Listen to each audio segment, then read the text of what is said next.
आपकी बड़ी कमजोरी। एक वक्त की बात है, एक बहुत बड़ी कंपनी थी और वो कंपनी बहुत ही खाते में चल रही थी। इस बात से उसे कंपनी का मालिक और उस कंपनी के सारे एम्प्लॉयज़ बहुत परेशान थे, क्योंकि जब कंपनी की तरक्की नहीं हो रही थी तो उनकी भी तरक्की नहीं हो पा रही थी। अब उस कंपनी के सारे लोग इस बात से परेशान थे कि आखिर किस वजह से हमारी कंपनी की तरक्की रुक सी गई है। सारे लोग उस वजह को ढूंढने में लगे थे। तो एक दिन उस कंपनी के मालिक ने सभी एम्प्लॉयज़ की टेबल पर एक लेटर रख दिया। जब सारे एम्प्लॉयज़ ने उस लेटर को खोलकर देखा तो उस लेटर में लिखा हुआ था कि इतने दिनों से जो हमारे कंपनी की तरक्की नहीं हो पा रही थी, इसका वजह हमारी ही कंपनी का एक इंसान था जिसकी आज डेथ हो चुकी है और हम सब लोग उस इंसान के फ्यूनरल पर अभी जा रहे हैं। सारे लोग रेडी हो जाओ।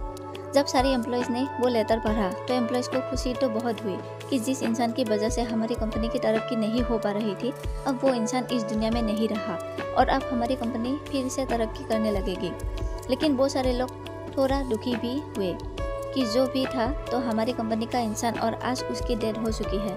तो उस कंपनी के मालिक ने सारे एम्प्लॉयज़ को एक जगह जमा किया और वो सब मिलकर उस इंसान के फ्यूनरल पर गए और वहाँ पर एक बड़ा सा हॉल था और उस हॉल के बीच में एक कफिन रखा हुआ था। अब उस कंपनी के सारे एम्प्लॉयज़ एक एक करके उस कफिन के पास जा रहे थे और उस इंसान को देख रहे थे। सारे एम्प्लॉयज़ ये देखने के लिए एक्साइटेड थे कि आखिर वो इंसान कौन था। तो जब एक एक करके सारे एम्प्लॉयज़ उस कफिन के अंदर देख रहे थे तो सारे हैरान हो जा रहे थे। उस कफिन में कोई इंसान नहीं था, बल्कि उस कफिन में एक मिरर रखा हुआ था जिसमें उन सारे एम्प्लॉयज़ को अपनी ही शक्ल नज़र आ रही थी। दोस्तों, इस कहानी से हमें ये सीख मिलती है कि हमारी ज़िंदगी में हम जिस भी पोजीशन पर हैं वो हम किसी और की वजह से नहीं, बल्कि अपनी खुद की ही वजह से है। हम बहुत सी बार अपनी परिस्थितियों को दोष देते हैं, मजबूरी को दोष देते हैं, लेकिन हम ये नहीं सोचते हैं कि आज हम जो मजबूर है, ये आज हम पर जो हालत है वो भी हमारी खुद की ही वजह से है। हम हमेशा अपने काम को कल पर टलते रहते हैं, कम करने का भी मूड नहीं है।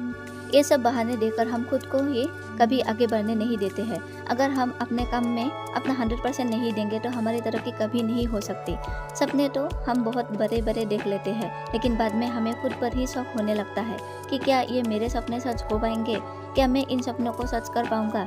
ये शक हमारे दिल में इसलिए पैदा होता है क्योंकि हमें खुद पता होता है कि मैं अपना सारा दिन किन चीज़ों पर लगा रहा हूँ। हमें रोज़ रात में गिल्ट महसूस होता है कि मैं आज का दिन भी बर्बाद कर दिया, वेस्ट कर दिया और काम के नाम पर कुछ नहीं किया।